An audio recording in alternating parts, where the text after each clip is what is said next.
Welcome to another Crafting with Cocktails tutorial. Last time we put on buttons.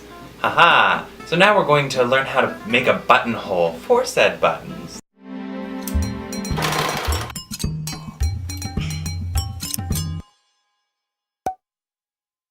Now, first thing you want to make sure of is that you have the right color thread in your machine to match your fabric.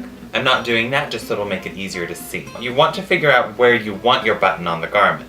Since this is just a little piece of fabric, I'm not going to worry too much about it. Lay your fabric over that button. You can actually see the edges of the button. I like to use a pin on the top and on the bottom of that button, so you know exactly how long that buttonhole needs to be. Another thing that I like to do is measure how far away from the edge you want your button to be. I'm just going to move this. There you go.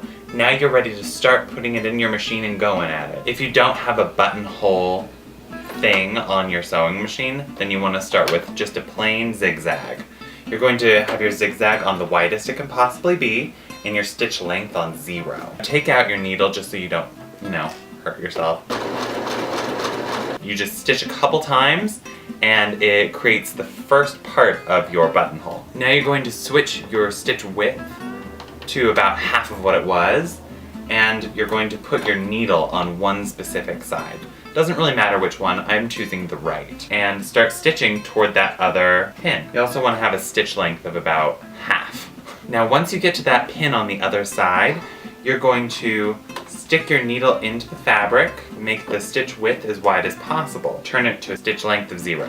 Switch your fabric around and set it back down, then leaving your needle on the same side it was since you switched the fabric around, and turning your stitch width to about half again.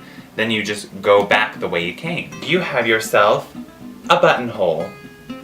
Now, I guess to actually put the hole in it, you just need to take some sort of cutting implement and just cut it right down the center there.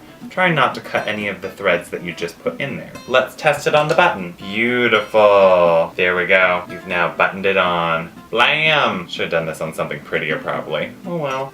That's how you install a buttonhole. Wow! Crafting with cocktails! Tutorials.